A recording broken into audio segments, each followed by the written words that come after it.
Bienvenue à vous dans ce module spécial CPI. Voilà, c'est le nom que j'ai trouvé pour cette formation. Moi-même, ça m'a fait rire tellement c'est poignant. Aujourd'hui, nous allons parler du caractère, de la personnalité et de l'influence naturelle, d'où le mot CPI. D'accord? Installez-vous bien parce que cette formation va être très, très, très intense et ça sera divisé en 3 parties. La première partie, nous allons échanger longuement et largement sur le caractère, les différentes composantes et toutes les choses qui sont liées au caractère. Deviens la femme d'influence que tu as toujours voulu être. Est-ce que c'est vraiment le désir de ton cœur de devenir cette femme-là impactante, cette femme d'influence, cette femme établie, stable que tu as toujours voulu devenir? Te sens-tu prête à laisser ta personnalité et aussi ton caractère transformer non seulement ta vie privée, mais aussi la vie de toutes les personnes qui t'entourent? Aujourd'hui, tu vas découvrir les leviers, les astuces qui te permettront de devenir une femme irrésistible. Voilà, c'est le mot. Irrésistible. D'accord? Alors, cette formation va se diviser en 3 parties. D'accord? La première partie, nous allons discuter en long et en large autour du caractère. Ok? C'est quoi le caractère? Comment trouver ton caractère? Comment t'épanouir dans ton caractère? Comment embellir ton caractère? Ça, c'est la première partie. D'accord? On va gérer tout ça. Et ensuite, la deuxième partie, nous allons voir la personnalité. D'accord? Les différents types de personnalités qui existent et comment, à partir de ton caractère, tu peux aussi transformer ou embellir ou développer encore plus en profondeur ta personnalité et comment devenir justement cette femme d'influence au travers de sa personnalité. Ensuite, pour terminer, c'est là où on va voir tous les leviers, toutes les choses qui vont te permettre de d'asseoir ton influence naturelle. Ok? Ça va passer par les différents styles vestimentaires, les différentes postures, les différentes façons de parler, les différentes manières que tu as communiquer. En fait, toutes ces choses, nous allons voir ça dans la troisième partie. Ok? Alors, j'aimerais très rapidement t'expliquer un peu pourquoi est-ce que j'ai voulu faire cette formation. D'accord? La première motivation pour moi, pour suivre cette formation du début jusqu'à la fin, il faut vraiment que tu sois prête. Ah, il faut vraiment que tu sois prête à shifter, prête à aller de l'avant, prête à changer, prête à devenir cette femme d'influence, prête à. Si tu écoutes cette formation de façon passive, de façon, bon, je sais pas trop, franchement, ça va pas t'apporter quelque chose. Moi, je veux des personnes qui sont vraiment dans la réaction, qui sont vraiment dans le changement. Il faut que tu sois, que tu deviennes prête, en fait, que tu sois prête à devenir cette femme irrésistible. D'accord? Et le plus grand objectif de cette formation, c'est vraiment de renforcer ton caractère. D'accord? Tu souhaites non seulement apprendre à renforcer ton caractère, mais aussi comment utiliser donc ce caractère et cette personnalité pour attirer vers toi les opportunités, les bonnes personnes. D'accord? Il faut vraiment faire attention à ne pas confondre son influence naturelle, d'accord? Et le côté où on pense qu'on a tout, on pense que oui, les choses vont venir. Non, non, non, non. Il y a des choses, on dit influence naturelle, mais en fait, c'est pas tant naturel que ça. Ça se travaille, ça se développe.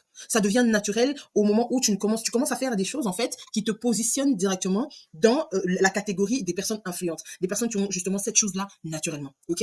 Et ne pas utiliser son influence naturelle, comme je viens de vous expliquer, c'est vraiment limiter son potentiel. OK? C'est passer à côté des opportunités qui peuvent shifter votre vie, que ce soit votre vie personnelle ou votre vie professionnelle. D'accord? Et à la fin de ce cours, tu comprendras ce que je souhaite vraiment transmettre ici. La confiance, d'accord? Développer sa confiance en soi, son estime personnelle, connaître sa place en tant que femme, connaître sa place en tant qu'épouse, connaître sa place en tant que fille, connaître sa place en tant que whatever que tu es, qu'est-ce que tu es présentement. Mais à la fin de ce cours, tu dois pouvoir t'identifier et te connaître beaucoup mieux. Alors, je vais un tout petit peu parler un peu de moi. Pour ceux qui viennent de mes réseaux sociaux, bon, vous me connaissez brièvement, mais ici, je vais me présenter rapidement, juste un tout petit peu, pour que vous puissiez me cerner un tout petit peu, et après, je vais donner un peu plus de contenu me concernant. D'accord? Alors, moi, je suis Clarisse Bachala, conseillère et coach en image certifiée. D'accord? Je suis passionnée par ce sujet personnellement parce que ce sont des choses que j'ai appris à développer pendant toutes ces années. D'accord? J'ai vraiment appris à développer mon caractère et ma personnalité. Et, je l'avais plus ou moins. Je savais plus ou moins que j'étais dotée de quelque chose de fort, de quelque chose d'intense, mais ne l'ayant pas vraiment maîtrisé, j'étais un peu dans les travers, j'étais un peu en train de faire du n'importe quoi. Jusqu'au jour où je me suis posée, je me suis dit, ok, d'accord, on va travailler cette partie-là comme ça. Je deviendrai une femme redoutable. Je deviendrai une femme d'influence. Pourquoi? Parce que je me connais et j'ai fait le travail. J'ai fait le travail. Et je suis passée par des moments très, très, très difficiles. Sur le plan personnel, je vous en parlerai après, qui m'ont permis aujourd'hui de développer l'expertise que j'ai en confiance en soi, en caractère, que je partage d'ailleurs sur mes réseaux sociaux. Ceux qui me suivent depuis très longtemps sur TikTok, vous voyez que souvent mon contenu tourne autour du caractère, de la personnalité, de comment est-ce que la femme doit être, comment est-ce que la femme doit se présenter. La femme doit absolument se connaître de l'intérieur vers l'extérieur, de l'image intérieure vers l'image extérieure. Ok? Pour ceux qui me suivent, vous savez très bien que très souvent, je vous parle de ça. Et vraiment, j'aimerais insister pour toutes ces femmes-là qui veulent trouver leur place dans la société. Tu veux trouver ta place dans la société. Ou encore, tu es une femme, mais tu ne connais pas vraiment ta valeur. Tu ne connais pas vraiment ta place. Tu ne connais pas vraiment ton utilité. Tu es là, tu es marié, tu es dans une relation, mais voilà, tu n'arrives pas trop à te situer. Ok. Tu vas apprendre à faire la différence entre la gentillesse et la fermeté. Tu veux faire la différence entre avoir du caractère et être tout simplement impoli. C'est deux choses différentes. Ou bien, tu veux travailler ton impact pour ne pas être une femme lambda. Ok. Travailler ton côté atypique. La partie qui fait de toi une personne unique. C'est ça, c'est de ça qu'il s'agit. D'accord. Et permettre à toutes ces femmes-là qui veulent vraiment se connaître et aiguiser un peu leur caractère pour vraiment transformer leur vie, maîtriser leur image, maîtriser leur charisme et aussi accroître leur influence. D'accord. Donc je te prie vraiment de suivre ce cours attentivement. Je vais donner des exemples. Ça va être un peu plus, comme à l'école, hein, parce que j'ai vraiment bien fait les choses. Je ne voulais pas que les choses soient bâclées, donc j'ai vraiment pris mon temps pour vraiment te donner un contenu de qualité. D'accord.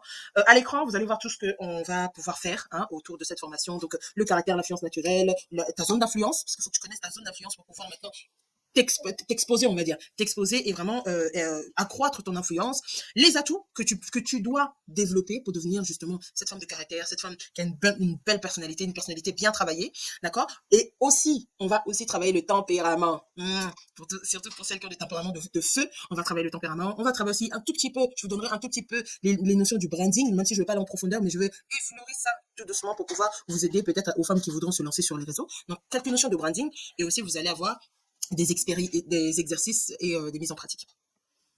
D'accord. Et si vous avez des questions, n'hésitez pas à nous envoyer par mail hello@lesbellesdames au pluriel.com ou bien dans les commentaires, vous envoyez vos questions et vraiment, ça sera avec grand plaisir que je vais pouvoir vous répondre. D'accord. Alors, pour vous parler un tout petit peu de moi, pour les personnes qui vont se demander, bon, ok, c'est qui cette femme, voilà. Donc là, je vais vous expliquer un peu d'où je viens et c'est quoi l'idée derrière tout ça en fait. Pourquoi cette formation, c'était quoi mes motivations et ainsi de suite. D'accord. Je vais vraiment vous donner un peu plus de détails me concernant. Il faut savoir que tout a commencé par mes parents. Tout a commencé par mes parents parce que des fois on me pose la question, hein, je comprends très bien, oui mais ok, tu veux nous parler du branding, tu veux nous parler du caractère, de la personne, de la personnalité, de la confiance en soi, mais qui es-tu, quelle est ta légitimité, d'accord. Et c'est quelque chose que je comprends, hein, parce qu'on n'écoute pas n'importe qui, on n'est pas là pour suivre les gens vaille que vaille, non, on est là pour suivre des personnes de qualité qui peuvent, de par leur expérience, leurs études ou whatever, nous apprendre des choses qui vont vraiment nous aider, d'accord. Alors pour commencer, j'ai toujours eu une petite fierté en le disant, même si j'ai pas vraiment demandé. Je suis aînée d'une famille de 6 enfants. D'accord. Donc 3 garçons et 3 filles. Et mon père était, et il est toujours, l'habilleur des personnalités. Et ma mère était, entre autres, une femme au foyer, après aussi sa conseillère, et aussi c'est elle qui gérait un peu la gérante du magasin. D'accord. Et enfin, du magasin et tous ces business, parce qu'il n'y a pas seulement le business du vêtement, mais il y a aussi des pressings, il y a des immeubles, voilà. Mon père est vraiment un homme d'affaires. Et je suis arrivée en France, moi, à l'aube de mes 15 ans. Pourquoi? Parce que mon père était malade et il pensait qu'il allait mourir. Donc il s'est dit, si aujourd'hui je ne suis plus là, comment est-ce que mes enfants vont pouvoir s'en sortir? Et dans le doute, comme il pensait vraiment qu'il allait mourir, donc il nous a un peu évacués du pays, moi d'abord la première. Donc je suis arrivée en France, franchement, sans famille proche, sans repère, sans rien. J'ai dû aller très vite dans les foyers. Pour ceux qui sont en France, vous connaissez les foyers qui accueillent les jeunes mineurs. J'ai été dans des foyers où il fallait vraiment que je puisse m'adapter avec l'environnement. Okay, il faut dire que j'étais dans un foyer des jeunes mineurs, des mineurs isolés comme on les appelait à l'époque. Et là-bas, on côtoie les enfants qui viennent de différentes familles. Il y a des enfants qui viennent des bonnes familles, des mauvaises familles. Il y a des enfants qui viennent des familles en difficulté, mauvaises familles, entre guillemets, hein, familles en difficulté, mais aussi des enfants qui venaient aussi de la prison, des ex-dollars. Donc on était vraiment mélangés. Et pour une fille qui vient du Congo, qui a vécu avec ses parents, dans une certaine opulence, qui ne manquait pratiquement de rien, j'ai été coupée de tout ça sauvagement, on va dire, et bim, j'atterris dans un foyer où je ne comprends pas très bien le français, parce que c'est vrai que au Congo on parle français, mais c'est pas le même français quand tu arrives en France. Hein. Le français de la France, comme les Ivoiriens disent avec le chocobi, on a l'impression que ok, qu'est-ce qui se passe? Parlez doucement. Je me rappelle, je leur disais oui, mais parlez doucement, faut parler trop vite, du coup j'entends pas et tout. Ils sont obligés de me répéter à chaque fois, donc c'était un peu compliqué pour moi aussi. Et donc, dans un milieu comme ça, il fallait se faire une place, il fallait se faire respecter. Parce que vous venez dans un environnement où il y a tout plein d'enfants, et je vous dis pas au foyer, c'était pas vraiment la rose, hein, c'était pas tous les jours bien, parce qu'il y avait des enfants qui se tapaient dessus, il y avait des enfants qui criaient, il y avait des enfants, il y a aussi un choc d'éducation, parce que moi je viens d'une famille où les parents c'est comme des dieux, les aînés c'est vraiment comme des mini-dieux, donc il faut respecter les aînés, il faut respecter ci, il faut respecter ça. Tu viens dans un environnement où les enfants se manquent de respect, ils manquent de respect aux éducateurs et tout, et donc c'est compliqué de pouvoir garder ces valeurs tout en essayant de, bon voilà quoi, d'être aussi avec avec tout le monde. Et c'est là que mon aventure avec le caractère a commencé. Parce que j'ai dû apprendre pendant ce moment à me construire en tant que personne, en tant que femme. D'accord? Dans un milieu aussi hostile, loin de ma famille, de mes parents, de mes frères et sœurs. Mais vraiment, limite les oublier pendant un temps et me concentrer sur moi. Parce que je savais que le but était, moi, de me développer pour pouvoir plus tard faire venir mes frères et sœurs. Et c'est la chose vraiment qui s'est passée après. Après 10 ans, je les ai fait venir tous. Et c'était vraiment une grande joie pour moi. Mais pendant tout ce temps-là, il fallait s'en sortir. Je vais vous dire l'ensemble des choses que j'ai eu à réaliser depuis que je suis venue en France jusqu'à maintenant et que je continue toujours, c'est pas fini, et que je continue toujours. Donc cette liste n'est pas exhaustive, d'accord? Alors, j'ai été bachelière à 18 ans, j'ai eu mon BTS à 21 ans, je me suis mariée à 21 ans, bon, bien avant un peu avec la dot. Il y a des gens qui me demandent souvent, mais pourquoi aussi tôt? Pourquoi aussi tôt et tout? Pourquoi tu t'es mariée aussi tôt? Ça va venir, je vais vous expliquer. Tout ça parce que j'avais tellement travaillé mon caractère et ma personnalité que dans le temps, tu pouvais pas imaginer que j'avais 21 ans. Tout le monde me donnait plus parce que je faisais plus que mon âge. Je comprenais les choses que les jeunes filles de mon âge ne comprenaient pas. Parce que moi, je suis passée par une école qui m'a endurci, une école qui m'a, je dirais pas facilité la tâche, mais qui m'a rendu, en fait, qui m'a mis tellement les bâtons dans le dos que j'ai appris à être plus grande, à être plus sage, à être plus futée. Donc, mariée à 21 ans, pour moi, j'avais la maturité, à 21 ans, là, j'avais la maturité d'une fille de 30 ans, 35 ans. Ok? J'ai été maman à 23 ans, 25 ans et puis 28 ans. Conseillère en image et coach certifié à mes 26 ans. C'est à mes 26 ans que j'avais pris la décision vraiment de me lancer voilà, dans ce domaine qui faisait sens pour moi. Mais à l'époque, je travaillais chez EDF, Électricité de France. Je travaillais dans plein d'autres entreprises qui m'ont permis d'avoir des compétences techniques, quoi. Voilà. Et ensuite, j'ai eu à passer mon diplôme pour devenir chef de projet. Donc, je suis chef de projet marketing et digital à l'heure d'aujourd'hui et aussi conseillère et coach des femmes d'influence, des femmes qui veulent accroître leur influence, leur branding, leur caractère et toutes ces choses-là. Et j'ai aussi un diplôme, bientôt si Dieu le veut, un master en management qui va être en cours de téléchargement très vite.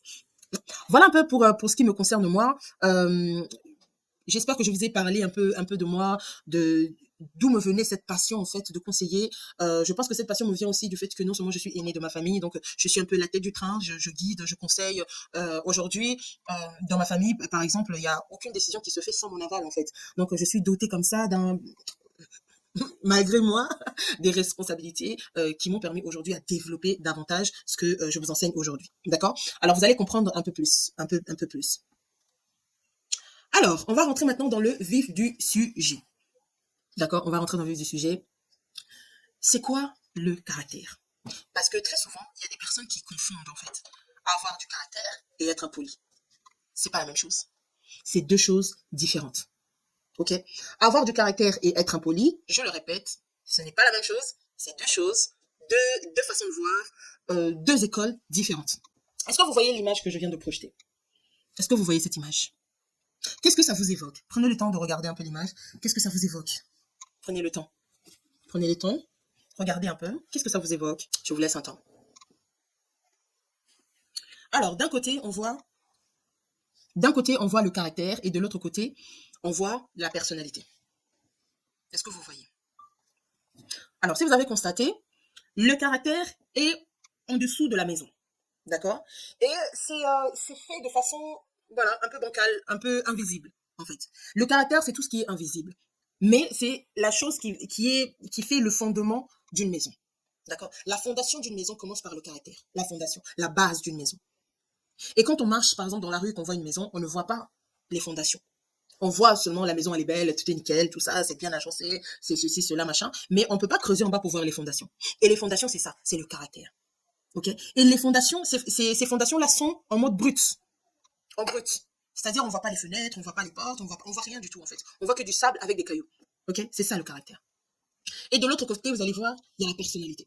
La personnalité, c'est un peu le caractère, mais de façon un peu plus embellie, mieux présentée. Mieux présentée.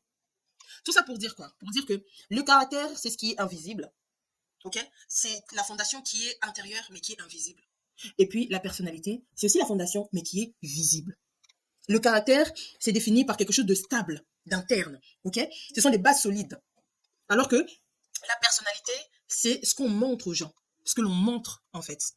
À partir de notre caractère, maintenant, on va travailler sa personnalité pour pouvoir nous exprimer avec le monde extérieur. D'accord? Donc, retenez ça vraiment. Retenez ça une bonne fois pour toutes. Le caractère est solide. Ce sont des fondations très solides, très stables. Alors que la personnalité est juste une manière de communiquer ce caractère. Ok? C'est ça la personnalité. C'est la manière où tu communiques ton caractère avec le monde extérieur.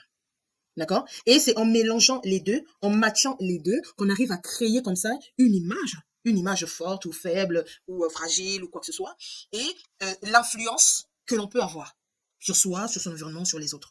Il faudrait comprendre une chose aussi, c'est que très souvent, les gens se disent, ah, mais telle personne a un mauvais caractère, telle personne a un mauvais caractère. En fait, le caractère, c'est plusieurs choses, en fait. Le caractère, c'est pas un élément. Une personne ne peut pas seulement avoir un seul, enfin, comment dire, ne peut pas avoir seulement un seul caractère et c'est le mauvais. Comme on a souvent tendance à penser. Ah, elle a un mauvais caractère? Elle a un mauvais caractère? Non, en fait. Notre caractère est composé de tout plein de choses qui constituent notre caractère. D'accord? Le caractère est généralement perçu comme la partie la plus profonde et durable de notre personnalité. Ok? Il se réfère aux traits constants et fréquents de notre aspect moral. Ok? De la manière dont on exprime les choses. Ok? Face aux défis que nous avons, comment est-ce qu'on se comporte face à ce défi-là? C'est toutes ces choses-là qui peuvent nous montrer à peu près quel est notre genre de caractère. D'accord? Je répète, notre caractère se réfère à des traits plus constants et plus fréquents, ok, qui déterminent la manière dont une personne se comporte face aux défis, aux décisions importantes et aux interactions sociales. D'accord? Alors, voici de quoi est composé le caractère. Le caractère est composé de 3 éléments. Dites avec moi 3 éléments. Le caractère est composé des valeurs et des croyances. C'est ça qui fait ton caractère.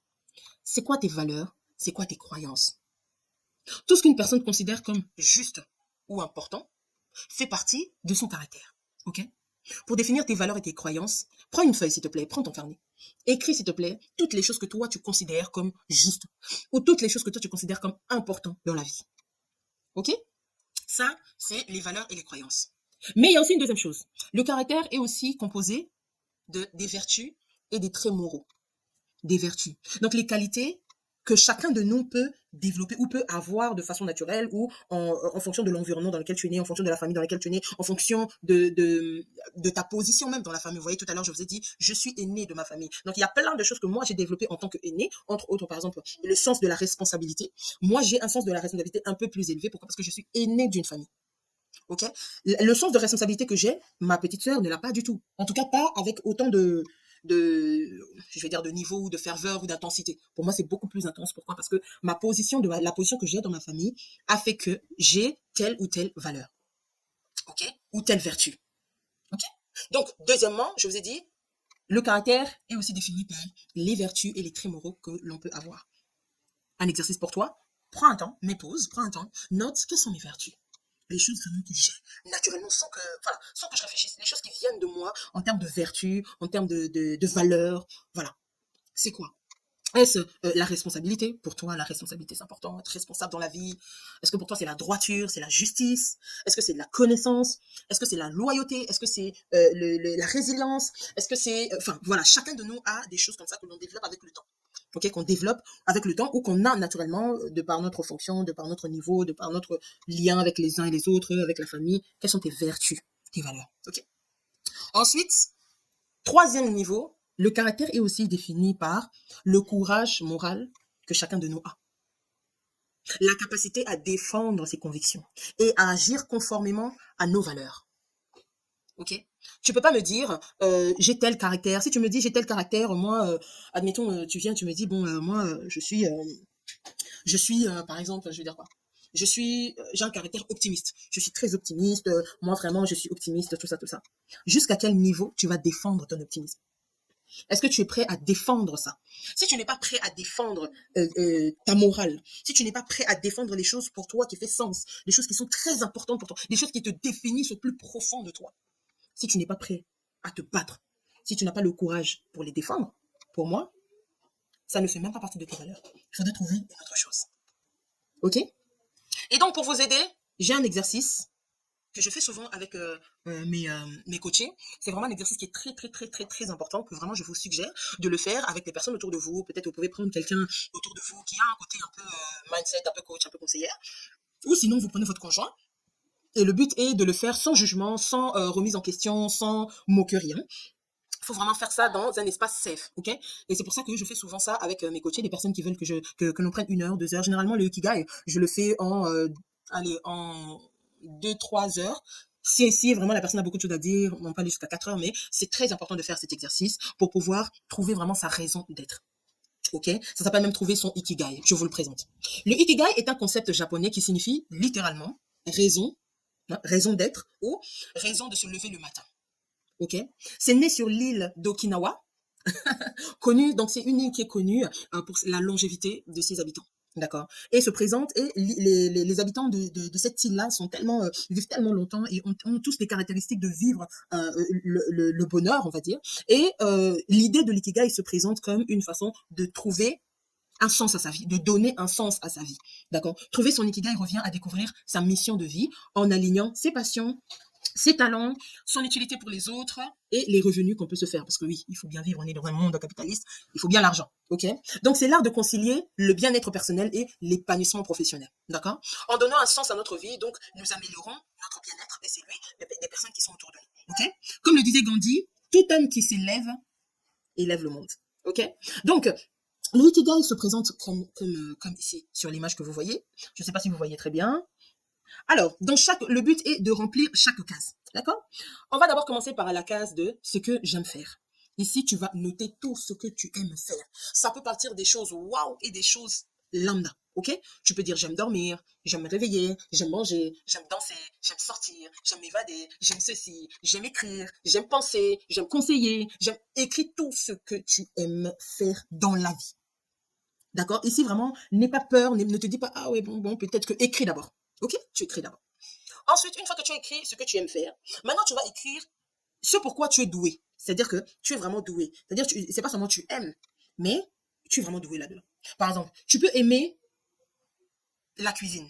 Tu vois, tu aimes bien la cuisine et tout. Mais est-ce que tu es doué dans la cuisine? Tu peux ne pas être doué dans la cuisine, mais tu aimes la cuisine, mais tu n'es pas doué. Tu aimes juste manger parce que ça te fait du bien. Mais par exemple, tu peux aimer l'esthétisme, tout ce qui est esthétique, tout ce qui est bien, voilà, le design intérieur, extérieur, tout ça. Et être doué, par exemple, dans la décoration. C'est-à-dire que toi, on t'invite toujours pour faire les décorations et ainsi de suite. Et c'est pour ça que aussi que je vous demande de faire ça avec quelqu'un un peu plus proche de vous qui va vous aider. Hein, qui va vous aider à y voir un peu plus clair. Ah, mais la personne va te dire, mais moi je trouve que tu es doué, vraiment, tu parles bien. Moi je trouve que tu conseilles bien. Moi je trouve que tu décores bien. Moi je trouve que tu as vraiment l'art, l'esthétique, que tu aimes bien faire ci. Ah, moi je trouve que vraiment, en termes de travail, tu es vraiment très, très, très pointilleuse. Tu gères bien les projets, tu gères bien les gens, tu gères bien les personnes. Voilà. Ce pourquoi tu es doué. Tu écris ça. OK. Ensuite, tu vas écrire ce pourquoi quelqu'un pourrait te payer pour faire. Ça, c'est une chose d'aimer quelque chose. C'est une autre chose d'être doué à faire ça. Et c'est encore une autre chose d'être payé. Okay. Quelles sont les choses que, quand même, les gens peuvent te payer? Toi-même, tu sais que, ah ouais, quelqu'un peut me payer vraiment pour faire ça. Quelqu'un peut me payer pour faire ça. Et tu m'énumères toutes ces choses-là. Ok. Tu peux pas m'énumérer moins de 3. Ok. Il faudrait vraiment que ce soit 3 et plus. Pas moins de 3. Et ensuite, quand tu auras écrit tout ça, prends le temps d'écrire. Franchement, rien ne presse. Prends le temps. Ici, on parle de ton développement personnel. On parle de toi. On parle de comment est-ce que tu vas te présenter au monde. On parle de comment est-ce que tu vas changer ta vie et la vie des personnes qui sont autour de toi. On parle de comment où tu vas shifter ta vie pour travailler ta confiance en toi et devenir une femme d'influence. C'est ça le but. Garde le but de cette formation quelque part. Ok, on a un but. CPI. Caractère, personnalité, influence. Ok. Donc prends le temps de noter. Quand tu auras fini de mettre ce pourquoi tu pourrais te payer, ensuite tu vas écrire maintenant d'après toi, selon toi, pas selon le monde, pas selon les gens, mais selon toi. Que penses-tu que les gens aimeraient plus savoir? Tu penses que le monde a plus besoin de quoi? D'après toi, selon toi. Le monde a besoin de quoi, selon toi? Est-ce que selon toi, le monde a besoin de formation? Est-ce que selon toi, tu penses que le monde a plus besoin d'argent? Parce que c'est souvent ça. Argent, ok, tu vas m'en mettre 4. Tiens, je vais te mettre en difficulté. Tu vas m'en mettre 4. D'après toi, le monde a plus besoin de quoi? Seulement l'argent? Mais les gens ont plus besoin de quoi? L'amour? Les gens ont besoin de quoi? D'être écoutés, d'être entendus. Les gens ont besoin d'être respectés. Les gens ont besoin d'être honorés. Les gens ont besoin... En fait, les gens ont besoin de quoi? Les gens ont besoin de se sentir à l'aise. Les gens ont besoin de se sentir... Voilà. Et ça, c'est propre à chacun d'entre nous. C'est différent. Ta réponse ne sera pas forcément ma réponse. C'est ça qui fera que ton caractère et le mien soient différents.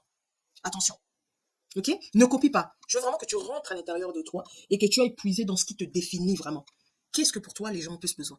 Et tu vas savoir ça dans la façon dont toi tu traites les gens. Souvent, si tu as envie de faire plaisir à quelqu'un, très souvent tu fais quoi? Très souvent tu fais quoi? Quelle est la chose que tu fais naturellement sans réfléchir aux autres? Même si les personnes ne te demandent pas. C'est quoi? Moi par exemple, j'ai toujours conseillé. je suis toujours venue à l'aide en fait. J'ai toujours été de bons conseils. Peu importe ce par quoi tu passes, si tu m'appelles, non seulement je vais bien te conseiller, je vais te faire rire, je vais te faire pleurer, je vais te détendre, je vais tout te faire passer par. Pourquoi? Parce que ça fait partie de moi. Moi, dans mon Ikigai, les gens ont plus besoin d'être conseillés, d'être guidés. Ok? Et j'insiste, la réponse que tu vas apporter ici ne sera pas la réponse de quelqu'un d'autre. Ce ne sera pas les mêmes réponses. Moi, comme je vous ai dit, moi j'ai toujours pensé que les gens avaient plus besoin d'être conseillés, d'être guidés, d'être orientés. D'où ce que je fais là. Je peux parler à quelqu'un, je peux conseiller quelqu'un du matin jusqu'au soir sans me fatiguer. Et je vais le faire de plusieurs manières. Je vais la faire rire, je vais la détendre, voilà. Mais au final, la personne, à la fin de mes coachings, les gens finissent toujours par dire, ah, heureusement, je t'ai parlé, tu sais, je me sentais pas bien, tu sais, j'étais pas ci, j'étais pas ça. Souvent, j'ai des retours comme ça. Pourquoi? Parce que c'est vraiment ça qui est en moi. C'est pas quelque chose que je force, c'est pas quelque chose que j'essaye d'inventer, non. Maintenant, toi aussi, quelle est ta chose? Quelle est ta chose à toi? De quoi est-ce que le monde a besoin d'après toi, selon tes yeux, selon ton regard à toi, pas le regard de quelqu'un d'autre. Ok? C'est très important de faire cet exercice soi-même et de façon honnête, véridique. Et une fois qu'on aura défini ça, maintenant tu vas commencer maintenant à relier les choses. Ok? Si tu m'as bien listé, je t'ai dit de prendre le temps de lister. Prends vraiment le temps de lister. Ok? Tu prends vraiment le temps de lister. Tu prends une première feuille, tu mets tout ce que tu aimes. Deuxième feuille, tu prends tout ce pourquoi tu es doué. Ok? Troisième feuille, tu mets ce pourquoi les gens peuvent te payer pour faire, en fait. Hein? Ce pourquoi je pourrais te payer. Ok? Et ensuite, quatrième feuille, tu mets ce dont les personnes, les gens, le monde a plus besoin, selon toi. Maintenant, tu vas commencer à le relier. Ok? Quand tu vas relier, tu vas regarder ta feuille de ce que j'aime faire et ce pourquoi je suis douée. S'il y a des choses qui se répètent, ça veut dire que tu dois les surligner. Ça veut dire que ça fait partie de tes passions dans la vie. Ok? Quand tu vas relier ce pourquoi tu es vraiment doué et ce pourquoi les gens peuvent te payer, là maintenant, ça fait partie de tes différentes professions. Moi, je suis payée pour conseiller, je suis payée pour habiller, je suis payée pour faire du shopping, je suis payée pour gérer les projets. D'où mon côté chef de projet. Je le fais aussi bien parce que j'ai un côté encadreur, management, tout ça, tout ça. Gestion. Ce sont mes professions. Mais je les ai trouvées vraiment pourquoi? Parce que j'ai relié. J'ai encore d'autres, ok? Mais j'ai un côté, donc, ce pourquoi je suis douée et ce pourquoi on pourrait me payer, mélanger les deux et ça crée ma profession. Maintenant, tu vas prendre aussi ce pourquoi tu pourrais te payer, le mélanger à de quoi est-ce que le monde a besoin, d'après toi, ça va créer ta vocation. Et aussi, maintenant, ce que tu aimes et ce dont, d'après toi, le monde a besoin, s'il y a des similitudes, ça peut créer ta mission de vie. Ma mission de vie est d'utiliser ma gaieté, ma joie de vivre, mes conseils, ma sagesse, mon intelligence pour pouvoir aider les femmes à devenir des femmes accomplies, des femmes fortes, des femmes épanouies. Ok? Personnellement, en termes de mission, quand j'ai mélangé ce que j'aime faire, conseiller, guider, orienter, écouter, faire rire, avec d'après moi, ce dont le monde a besoin, les deux ont créé ma mission de vie. Qui est, de par mon expérience, de par ma gaieté, de par mon côté drôle, de par ma vie, mes conseils, orienter, conseiller les personnes, le monde, les femmes ou même les hommes, parce que je conseille aussi mon mari, je conseille aussi mes frères, je conseille mes cousins, je conseille mon père. Donc, conseiller les gens pour que ces personnes deviennent des personnes fortes, des personnes fiables, stables et épanouies dans leur vie. Voilà ma mission à moi. Mais quelle est ta mission à toi? C'est uniquement si tu prends le temps de faire très très très bien ce travail. Vraiment, je t'invite à faire ce travail-là parce que de par ce travail, tu pourras retenir plein de choses. Tu pourras retenir tes valeurs, ok? Dans ce dont le monde a besoin, c'est ici que parfois tu vas trouver tes valeurs, tu vas trouver tes vertus, tu vas trouver ce pourquoi vraiment, ce qui fait sens dans ton cœur en fait, ce qui fait sens dans ta vie, les choses qui te définissent. Tu sais que ça c'est moi, ça c'est moi. C'est quoi? Une fois que le travail de Ikigai est fini, maintenant je veux t'inviter à repartir sur ce qu'on a vu avant, ok? Ce qui faisait le caractère. On a dit ici, vous vous souvenez, qu'est-ce qu'on a dit? Est-ce que vous vous souvenez de ce qu'on a dit? C'est ici. Une fois que tu auras fini de faire ton Ikigai, ce que tu vas faire, tu vas définir tes valeurs et tes croyances. Tu crois à quoi? Ok? Tu vas définir tes vertus et tes traits moraux, tes qualités, on va dire. Tes qualités, les choses qui font de toi une personne un peu spéciale, tes qualités. Moi, je sais que parfois, dans mes amitiés, je suis quelqu'un qui met, quand je suis avec mes amis, c'est souvent moi qui mets l'ambiance, c'est souvent moi qui fais un peu rire et tout. J'ai un côté drôle, en fait. Voilà, je suis très drôle. Vous me voyez comme ça, mais je suis très drôle. Mais au-delà de ça, j'aime beaucoup le respect. Je respecte énormément les gens. Je suis quelqu'un de très serviable. Je suis quelqu'un de très discrète aussi. Voilà, tout ça là. Et je suis prête à me battre pour ça.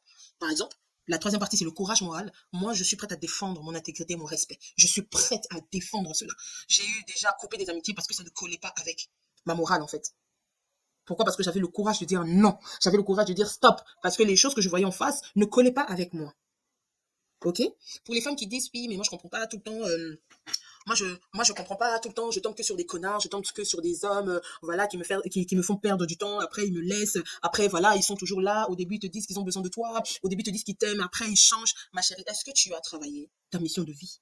Est-ce que tu sais qui tu es? Parce que si tu apprends à développer, à travailler, à aiguiser la partie invisible de toi, il y a des comportements que tu verras en face. Tu verras très vite. Si à l'intérieur de toi, le respect est primordial, tu ne laisseras pas. Ou bien tu vas laisser la première fois, tu vas dire, peut-être que je sais pas. La deuxième, la troisième fois, tu vas taper le poing sur la table parce que ça fait pas écho. Ça fait pas écho.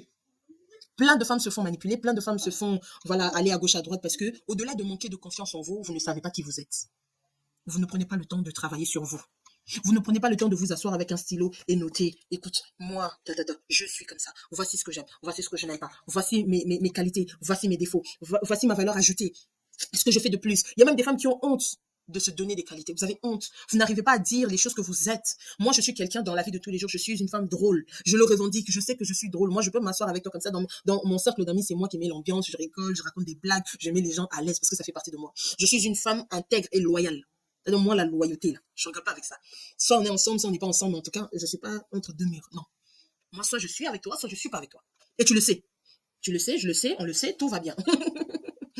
Voilà. Soit je t'apprécie, soit je t'apprécie pas trop. Et tu le sais, je le sais, tout le monde le sait, et on est OK avec ça. Je suis pas dans les bails des hypocrites et tout. Non, non, non, non. Moi, j'aime bien fixer les gens. J'aime bien fixer les choses. Ça fait partie de moi, ça fait partie de mon caractère. Maintenant, vous ne savez même pas qui vous êtes. Vous savez même pas. Vous prenez un peu les caractères d'ici, les caractères de vos stars. Ah, telle star est comme ça. Ah, moi aussi, j'aimerais bien être comme elle. Hein. Tu prends un peu de son caractère, tu prends un peu de son caractère. Ouais. Et du coup, les gens qui viennent vers vous n'arrivent pas à vous cerner. Parce qu'ils se disent, mais en fait, je comprends pas. Elle est comment, cette fille? Elle est comment, en fait? Cette personne, comment elle est? Un coup, elle est comme ça, un coup. Mais en fait, c'est quoi son vrai caractère? C'est quoi sa vraie personne, en fait? Qui elle est? Tu ne peux même pas dire aux gens qui tu es parce que toi-même, tu ne sais pas qui tu es. Une fois votre ikigai fait, maintenant, vous pouvez définir votre caractère. J'ai listé quelques types de caractères influents qu'il faudrait absolument développer si vous voulez devenir vraiment des femmes, des personnes influentes. Et j'ai essayé d'imaginer un peu la chose, j'ai essayé de vous trouver des personnes qui collaient plus ou moins au caractère que je vais vous montrer. D'accord? Le but, c'est pas de dire, ah oui, moi j'aimerais bien telle personne, j'ai envie d'être comme telle personne. Non. Moi, ce que je veux juste mettre en lumière pour que tu puisses identifier, pour que tu puisses comprendre en fait le raisonnement. Que tu te dises, ah d'accord, ok. Donc quand elle parle de caractère, ah ok, c'est comme ça qu'elle voit les choses. D'accord? C'est ça que j'ai envie de dire. Je veux pas que vous fassiez du copier-coller, que vous dites, oui, ok, telle personne a tel caractère, donc moi aussi je vais avoir tel caractère. Non, c'est pas comme ça que ça se passe. Ok? Donc toutes les personnalités que je vais vous présenter, c'est vraiment dans le but de vous projeter. C'est pas dans le but que vous vous disiez, ah oui, moi j'aimerais tellement ressembler à telle personne parce que je trouve que son caractère est bien. Non, non, non. Le but ici, c'est de vous montrer la logique pour que vous aussi, vous puissiez vous trouver. Trouve-toi toi-même. D'accord? Alors, on va passer par la première personnalité. Je ne sais pas si vous voyez un peu dans vos écrans. Il s'agit de qui? Monsieur Nelson Mandela, le feu monsieur Nelson Mandela. D'après vous, quel type de caractère il était? D'après vous. Bon, là, vous voyez, je vous ai projeté ça, j'aurais dû projeter après. Mais là, vous le voyez. Monsieur Nelson Mandela est un leader naturel. Quand je dis leader naturel, c'est quelqu'un qui inspire et guide les autres par son exemple. D'accord? Un leader naturel, c'est quelqu'un qui inspire et qui guide les autres par son exemple, grâce à sa force intérieure, sa cohérence et son sens de responsabilité. D'accord? N'hésitez pas, quand je dis des choses comme ça. Alors, je vous ai fait un petit listing, un grand listing avec plein de caractères. Si vous avez besoin de ça, écrivez en commentaire ou à hello@lesbellesdames.com. Écrivez là, nous allons vous envoyer la liste de déjà le mini-cours, parce que ce cours-là, je l'ai fait aussi en PDF pour vous, pour que vous puissiez vous relire un peu, voir un peu ce que vous avez raté, tout ça. Et aussi voir tout type de caractères, de personnalité, des tempéraments qui existent, afin que vous puissiez trouver le vôtre. Donc, on a dit, le leader naturel, c'est quelqu'un qui inspire et guide les autres au travers de son exemple, par l'exemple. D'accord? Et donc, M. Nelson Mandela, pour ceux qui ne connaissent pas, c'est un ancien président de l'Afrique du Sud et militant pour l'apartheid. Et en termes de caractéristiques, qu'est-ce qui définit le leader? Là, dans le cas d'espèce, c'est M. Mandela. Qu'est-ce qui m'a poussé à le mettre dans la catégorie du leader naturel? C'est son exemple ou son engagement pour la justice. En fait, il a tellement combattu pour la justice, il a tellement milité pour la justice que lui-même était obligé d'aller en prison pour ses convictions. Il a passé quand même 27 ans de prison, s'il vous plaît, à cause de ses convictions. Et quand il est sorti de là, en fait, il a juste montré le chemin, en fait. Il a juste montré le chemin. Il a juste dit, écoutez, c'est comme ça qu'il faut faire. Un leader, c'est comme ça. Un leader, c'est quelqu'un qui montre l'exemple. Sa force, donc son caractère fort, sa capacité à pardonner et son leadership moral ont inspiré non seulement l'Afrique du Sud, mais aussi nous autres, hein, tout le monde entier. Es-tu un leader naturel? Est-ce que tu te retrouves un peu dans cette description? Ou bien, on va passer par la deuxième personne. On a aussi une femme incroyable. Je pense que vous l'avez reconnue. C'est Michelle Obama, ancienne première dame des États-Unis, avocate et auteure. Oui, elle aussi, c'est une femme leader. Michelle Obama est un modèle de résilience, d'intégrité et surtout, s'il vous plaît, de charisme. De charisme. À chaque sortie, à chacun de ses discours, cette dame nous scotchait en fait. Elle nous scotchait, elle pouvait emmener toute une foule à suivre son exemple, à aller vraiment, à prendre son idéal et en faire notre idéal à nous. En fait. Et elle a fait ça dans tout ce qui était, je ne sais pas si vous vous rappelez, à un moment donné, elle avait mis toutes les femmes aux États-Unis, tout ça, au régime, au sport, en lançant comme ça une campagne, une sensibilisation autour de la santé et de l'autonomisation des jeunes femmes. Et c'est même ça qui a fait aussi son côté leadership, en fait. Parce que vraiment, elle n'a pas seulement figuré comme d'autres premières dames des États-Unis. Elle n'a pas seulement été figurante, elle est là, elle fait la belle. Non, elle, on l'a vu par les actions. Elle a mené vraiment des actions concrètes qui ont fait d'elle, à côté de son mari, toujours aux côtés de son mari, bien évidemment, mais a fait d'elle leader. Est-ce que là, vous vous êtes un peu identifié? Est-ce qu'il y a des leaders naturels ici? Ensuite, on a, en termes de caractère, on a le protecteur. Ok, c'est ceux-là qui sont caractérisés par l'empathie et la compassion. Ok, ils protègent, soutiennent les personnes autour, soutient les démunis, ont toujours, voilà, comme les bras ouverts comme ça pour accueillir, pour protéger. Ce type de caractère est un caractère influent parce que il crée de liens.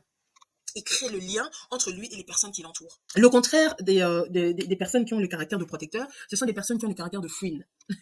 Les personnes, surtout dans nos familles, les personnes qui veulent toujours diviser, qui veulent créer des histoires, ainsi de suite, qui sont là toujours à diviser les gens, ça c'est différent.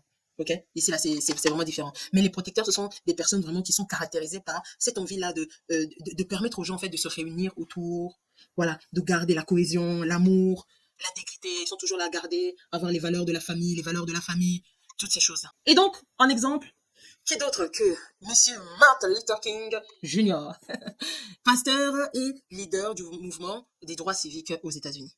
Vous connaissez Monsieur Luther King qui a lutté pacifiquement pour les droits fondamentaux des opprimés en prenant l'empathie et la non-violence comme moyen de transformation sociale.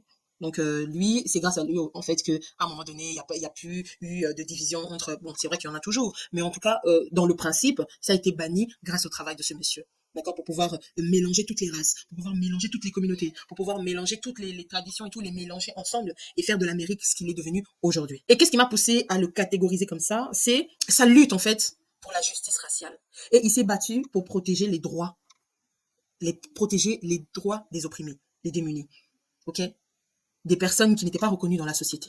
Il avait développé de l'empathie et surtout de la non-violence comme moyen de lutter hein, ou d'aller voilà, d'aller chercher ce qu'il voulait en fait, l'égalité, l'union, le rassemblement. Voilà, il a opté pour des techniques de non-violence. Et ça a été quand même à saluer. Est-ce que tu reconnais autour de toi ou toi-même une personne qui a les mêmes caractéristiques? Le protecteur, celui qui protège toujours la famille. Ensuite, on a le caractère de visionnaire. Les visionnaires. Dans les visionnaires, je vois vraiment mon mari. J'aurais pu mettre sa photo, mais bon. Je voulais pas trop personnaliser ça. Mais en exemple, je vois Madame Oprah Winfrey. Pour ceux qui ne connaissent pas, bon, je pense que vous la connaissez, hein, Oprah Winfrey, c'est la plus grande présentatrice de télé, entrepreneur et philanthrope hein, aux États-Unis. Et Oprah, en fait, a transformé son émission de télé vraiment à un empire médiatique. Jusqu'au point où, peut-être que maintenant ça a baissé un peu, mais il y a eu un moment donné où le show de Oprah Winfrey, c'était The Show. C'était vraiment The Show et toutes les stars, les grandes pointures des États-Unis devaient absolument passer dans son émission pour marquer leur territoire, pour se dire, ok, je suis devenu quelqu'un, je suis passé chez Oprah. Donc vraiment, c'est une dame qui est partie de rien. C'est ça, en fait, le côté vision. Les visionnaires, ce sont des personnes qui ne peuvent pas être compris, en fait, au prime abord. Ce sont des personnes qui ont une vision très, très, très lointaine, une vision large. Ils ont des aspirations qui sont tellement... en fait, si tu ne les connais pas, tu risques de les prendre pour des orgueilleux ou pour des gens qui sont un peu dans la lune, les gens qui ne comprennent rien, qui ne sont pas sur la terre, tellement leurs aspirations sont vraiment très, très, très, très, très loin. Ok. Ce sont des personnes qui inspirent les autres en partageant leur vision et en montrant une grande capacité à surmonter les obstacles. C'est ça aussi. Ce sont des personnes qui sont douées comme ça, d'une force extraordinaire à surmonter les obstacles. Tu dis, mais moi ici, j'aurais laissé tomber. Mais en fait, eux, non. Eux, ce sont des personnes qui pleuvent, qui neigent, qui ventilent. Quand ils ont décidé de faire quelque chose, ils y vont jusqu'au bout. C'est comme des personnes qui ont le don prophétique. C'est comme non, pas le don prophétique. Ils ont le don de foi, le don de la foi. Voilà. Ce sont des personnes qui sont visionnaires. Quand ils voient mon mari me dit des choses, je me dis hey. Déjà quand on s'était connus, il me racontait tout ce que je vis aujourd'hui avec lui. Dans mon cœur, je disais mais lui là, ok ouais c'est super, mais bon. Et vous imaginez ce qu'il me dit aujourd'hui pour demain, ça fait peur. Mais c'est comme comme ça, en fait. Ils ont vraiment de la vision. Et ce qui est fou, c'est que toutes ces personnes visionnaires, tout ce qu'ils ont en tête se réalise. C'est ça qui est grave. C'est ça qui est grave, vraiment. Est-ce que tu connais autour de toi une personne qui a le caractère de visionnaire? Voilà. Les grands rêveurs. Est-ce que vous avez ces personnes autour de vous? Parce que Oprah Winfrey, il y a aussi Madame C.J. Walker. Je ne sais pas si vous connaissez. Ici, j'ai fait exprès. Je n'ai pas mis sa photo à elle, à la dame, parce que c'est vraiment une dame qui a vraiment existé. Mais j'ai mis la photo du film qui se trouve sur Netflix. En vous invitant, pour ceux qui n'ont pas encore regardé, à aller visionner ce film. C'est vraiment un film extraordinaire. Madame C.J. Walker est la première femme noire à devenir millionnaire aux États-Unis grâce à sa marque de produits capillaires pour des femmes afro-américaines. Elle a su identifier un besoin, en fait un besoin crucial pour les femmes, c'était vraiment d'avoir des longs cheveux, pas cassants, de travailler leur texture des cheveux. Et dès qu'elle a filé ça, elle a dit, ok, il faut que je crée mon empire à partir de là. Elle a commencé avec rien du tout. De rien, elle a créé son empire. Et à chaque fois, elle avait eu des difficultés, elle avait eu plein de bâtons dans les roues, elle s'était fait lyncher, elle a eu plein de difficultés même dans sa vie personnelle, mais elle n'a jamais lâché l'affaire. Et sa vision d'indépendance économique et de leadership féminin a inspiré toute une génération. Même nous, aujourd'hui, on continue à s'inspirer de cette dame, tellement sa vision était large, était énorme. Est-ce que vous connaissez aussi une C.J. Walker autour de vous? Alors, on va continuer par ceux qui ont le caractère d'optimiste. Les optimistes, ce sont les grands positifs.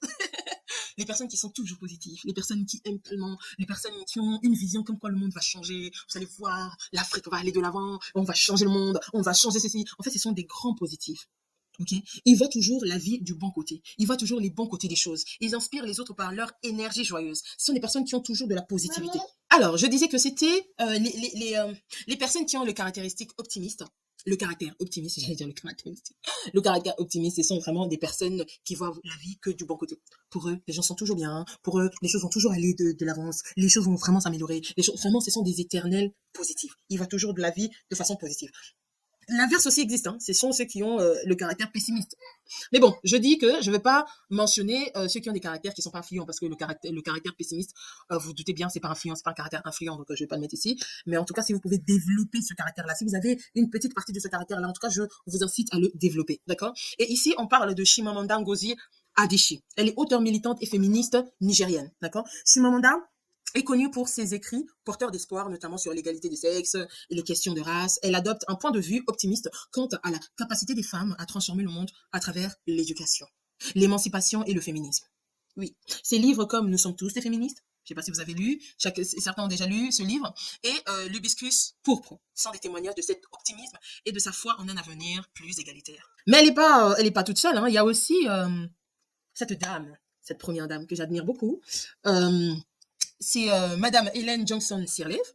Donc, elle a été première femme présidente au Libéria, d'accord, et lauréate du prix Nobel de la paix. Et après plusieurs années de guerre civile dans son pays, le Libéria, c'est une femme en fait qui a aidé en fait à reconstruire, à rebâtir le pays, toujours avec un message d'espoir, de paix et incitant en fait les habitants, son peuple en fait à œuvrer pour la paix et pour la reconstruction du pays. C'est une dame qui a su fédérer les gens autour de sa vision, autour de sa mission pour donner un avenir meilleur à son pays et elle a réussi. Elle a réussi et aujourd'hui c'est une inspiration pour plusieurs femmes qui souhaitent prendre leur rôle, en fait embrasser leur côté de leader, leur leadership. Et après on a plusieurs autres, hein. Après on a plusieurs autres caractères, hein. On a ceux qui sont les perfectionnistes. Les perfectionnistes, est-ce que vous connaissez les perfectionnistes autour de vous? Ah oui, ceux qui sont en quête de perfection, ceux qui cherchent constamment l'amélioration. Ah oui, si c'est pas comme ça, en fait, ils veulent pas être dans la moyenne. Voilà, c'est les perfectionnistes. Après, on a aussi les serviables, ceux qui sont toujours serviables, toujours prêts à aider, toujours prêts à servir, toujours prêts à faire plaisir, à se mettre à la place des autres, à rendre des services, à être généreux. Donc, ils ont vraiment une générosité, une bienveillance, une disponibilité, mais tellement énorme pour les autres, ok? Après, attention, chaque caractère a aussi ses points forts, mais aussi chaque caractère a aussi ses points à améliorer, ses points de faiblesse. Okay? Notamment, par exemple, les personnes qui sont serviables, ce sont des personnes qui, malheureusement, ne sont pas très bien comprises dans la société. Ce sont des personnes qui ont cette nature-là d'aider, d'accompagner, de soutenir les gens, mais souvent, cette nature est mal interprétée par les gens autour. En fait, les gens qui ne comprennent pas toutes les personnes qui ont le caractère serviable, ce sont des personnes qui vont l'abuser. Ne comprenons pas que ces personnes-là, c'est vraiment dans leur nature d'aider, de servir, d'être là, d'accompagner les autres. en fait. Et donc, quand on est face à un caractère qu'on ne comprend pas, on peut les trouver comme étant des personnes faibles, des personnes, voilà, à qui on peut dire n'importe quoi, à qui on peut faire toutes les atrocités du monde, alors que nous, en fait, c'est dans leur nature.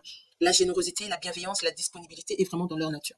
Ok. Maintenant, pour les personnes qui ont le caractère, par exemple, serviable, vous devez aussi travailler vos points faibles. Ok.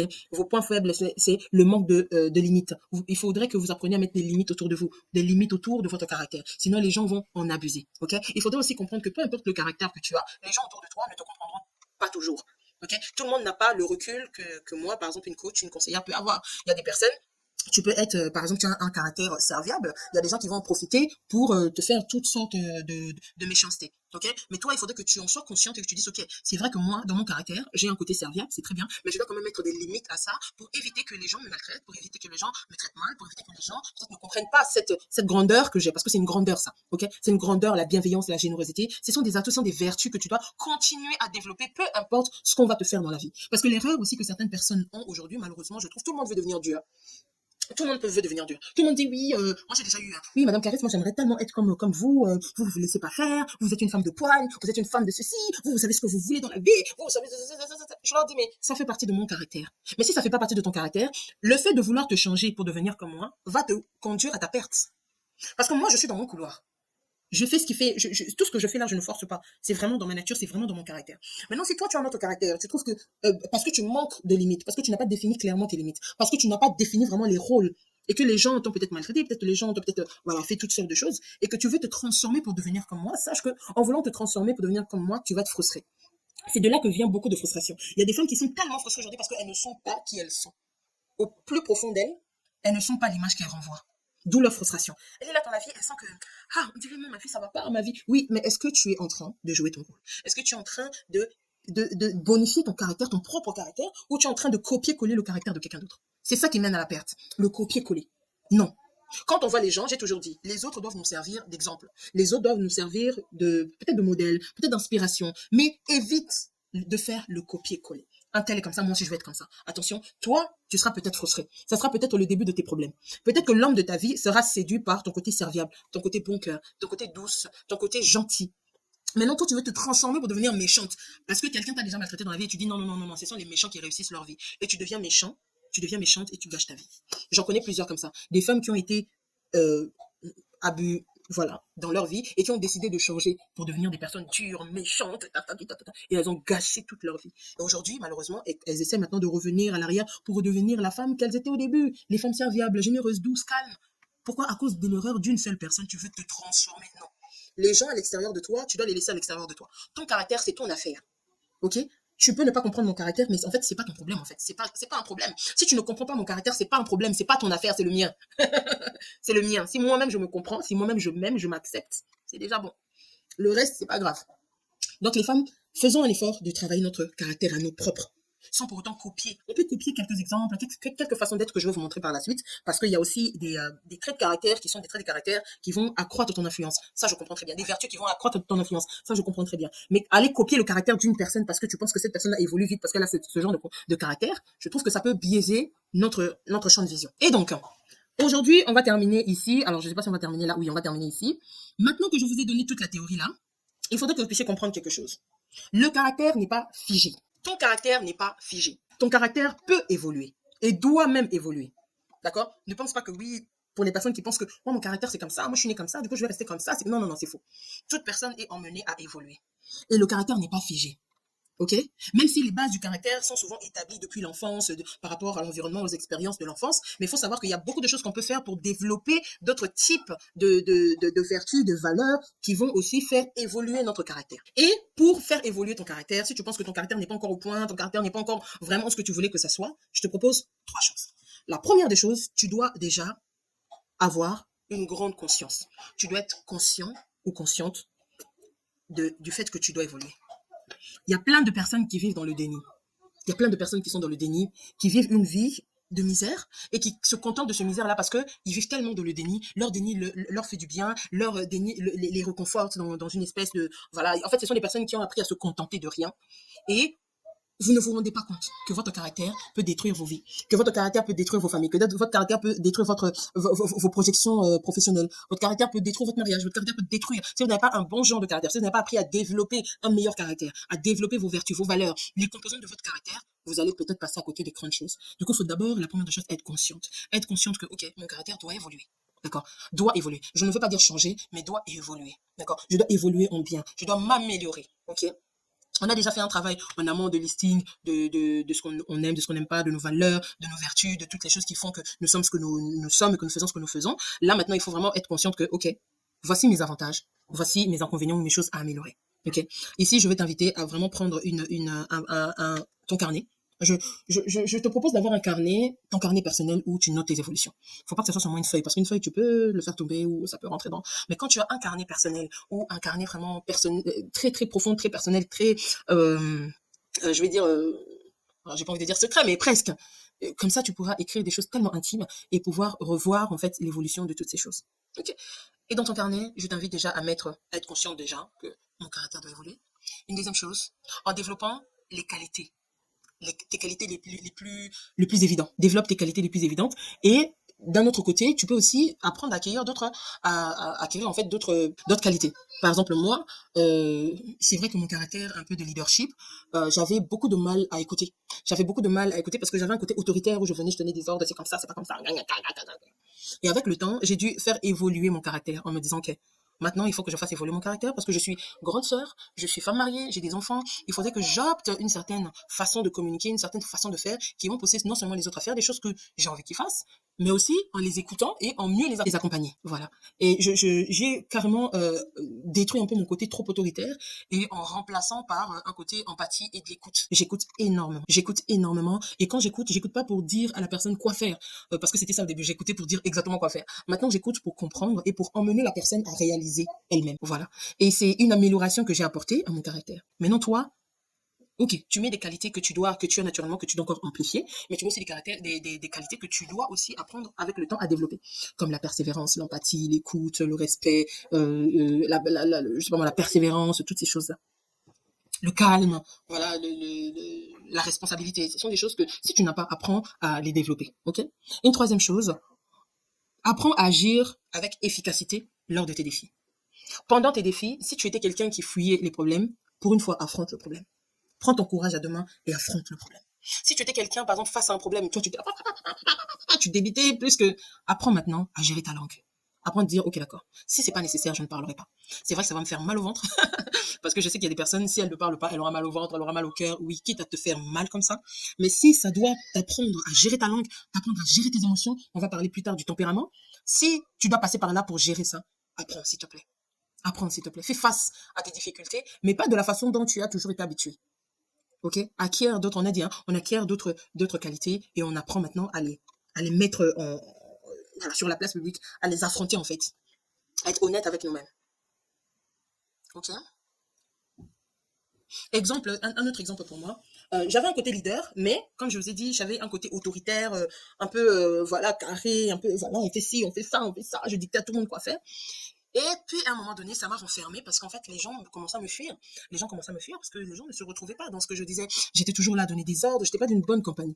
Et du coup, j'ai trouvé que c'était pas la meilleure chose à faire si on veut fédérer. Et surtout si on est dans une position comme ça de leadership naturel. Donc, grande sœur, yaya, femme de, dans un certain environnement. En plus, à l'époque, j'avais lancé ma première start-up avec un groupe des femmes et il fallait l'idée parce que c'était moi qui étais la responsable des managers et tout donc il fallait emmener toujours tout le monde à faire le travail comme il fallait donc il fallait que je développe d'autres capacités que je n'avais pas donc j'ai un peu enlevé mon côté parce que je suis une ancienne timide je suis une ancienne timide et donc j'ai enlevé ma timidité j'ai enlevé mon côté énervé j'ai enlevé mon côté autoritaire maintenant j'ai ouvert le dialogue, j'ai appris à écouter, j'ai appris à encaisser, même quand les choses ne me plaisent pas. Avant, je me renfermais sur moi, je disais non, moi j'ai défini, j'ai décidé que c'était comme ça, comme ça, comme ça.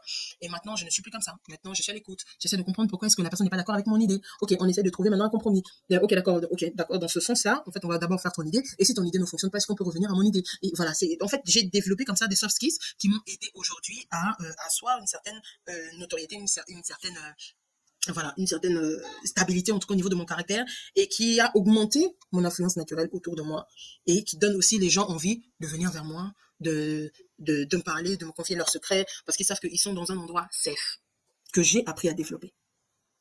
D'accord? Donc toi aussi, essaye de regarder dans ta vie, ok? Pour finir, on va finir là, ok?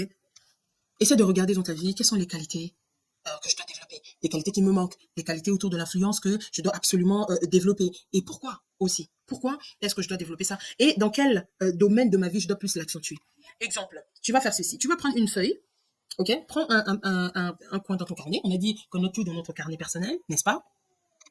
Alors, ce qu'on va faire, on va identifier les qualités influentes que nous devons développer. D'accord?